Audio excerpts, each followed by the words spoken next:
النهارده جايبه لكم روتين لو عملتيه هيفرق في شعرك جامد. هنستخدم النهارده في الروتين بتاعنا مجموعه أليكس. المجموعه دي 5 حاجات يا جماعه ب 350 جنيه. تخيلوا ان كل دوت ب 350 جنيه، سعرها حلو، كمان المنتج بتاعهم كويس جدا. انا جربتها ولقيتها فعلا فرقت معايا في شعري جامد، فقلت ان انا اقول لكم عليها. انا عرفتها الصراحه من خلال ريفيوهات كتير على الفيسبوك ان هم كلهم بيشكروا فيها. طبعا انت بتقولي لهم على المشكله اللي في شعرك وهما بيدوك النوع اللي يناسبك.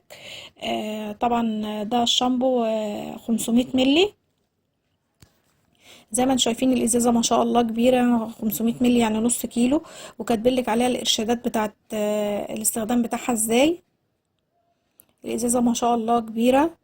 وهقول لكم كمان على روتين، كمان لو انت مش معاكي فلوس ان انت تجيبي المجموعه دي، هقول لك على روتين لو عملتيه هيفرق برضو معاكي في شعرك جامد. بس هقول لكم على المنتج اللي انا جايباه، وهقول لكم برضو الروتين التاني تعملي ايه عشان شعرك مثلا ما يبقاش هايش وما يبقاش فيه تقصف ولا اي حاجه. ده عندنا البلسم، برضو الازازه بتاعته 500 ملي. كاتبين برضو كل الطريقة بتاعتها. احنا بنغسل شعرنا طبعا بالشامبو الاول، وبعد كده بنغسله بالبلسم، بنسيبه شوية يعني 5 دقايق او 10 دقايق، وبعد كده بنبدأ نغسل شعرنا كويس قوي من البلسم. الازازة ما شاء الله برضو زي الشامبو 500 ملي كده. حاجتين اهوت. الحاجة التالتة بقى، طبعا زي ما قلت لكم ان احنا نغسل شعرنا بالشامبو الاول وبعد كده بالبلسم. وبعد كده عندنا مدينا كمان كريم ترميم الشعر، عشان لو شعرك فيه تقصف فيه اي حاجه، ده كريم ترميم شعر. هنستخدمه ازاي؟ هقول لكم دلوقتي نستخدمه ازاي. طبعا كمان عندنا كمان حمام كريم. ما شاء الله العلبه برضو زي ما انتم شايفينها برضو كبيره ما شاء الله. الصراحه المجموعه ب 350 جنيه، يعني الصراحه هي تستاهل اكتر من كده، بس انا بقول لكم ان هي حاجتهم الصراحه رخيصه وكمان كويسه جدا مقارنه بالاسعار التانية. احنا هناخد يا جماعة الحمام كريم ده هنستخدمه ازاي. هناخد من كريم الترميم معلقة. هناخد معلقة من كريم الترميم ونشوف الكمية اللي احنا هنستخدمها من خلال حمام الكريم، بنخلطهم مع بعض كويس قوي، وبنبدأ ندعك بيهم شعرنا كويس، وبنلبس البونيه، وبعد كده بنقعد بنسيبه نص ساعة على شعرنا، وبعد كده نبدأ نغسله.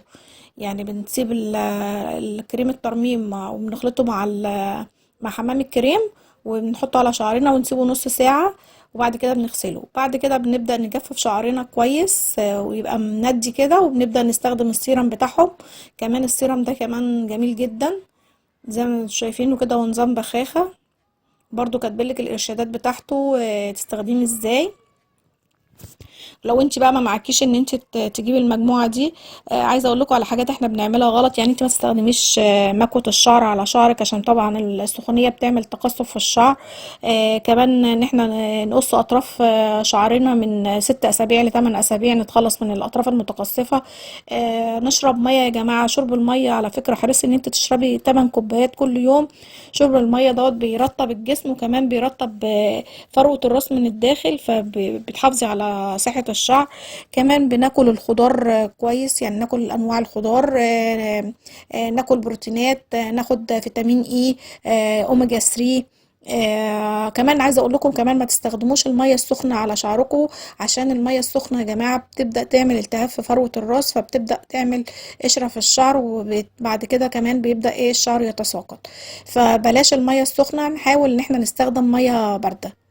زي ما قلت لكم يا جماعه ان احنا نستخدم الروتين بتاعنا، ان احنا نشرب 8 كوبايات ميه كل يوم عشان يرطب جسمنا ويرطب فروه راسنا. وكمان ناكل خضروات كتير، وناخد فيتامين اي واوميجا 3. وكمان ما نستخدمش الميه السخنه قوي، عشان طبعا ما تعملش التهاب في فروه الراس وتعمل لنا قشره فشعرنا يبوظ. وكمان ناكل بروتينات. يا ريت بقى لو الفيديو عجبكم ما تنسونيش في لايك واشتراك، ولو جربتوا المجموعه دي تقولوا لي في التعليقات.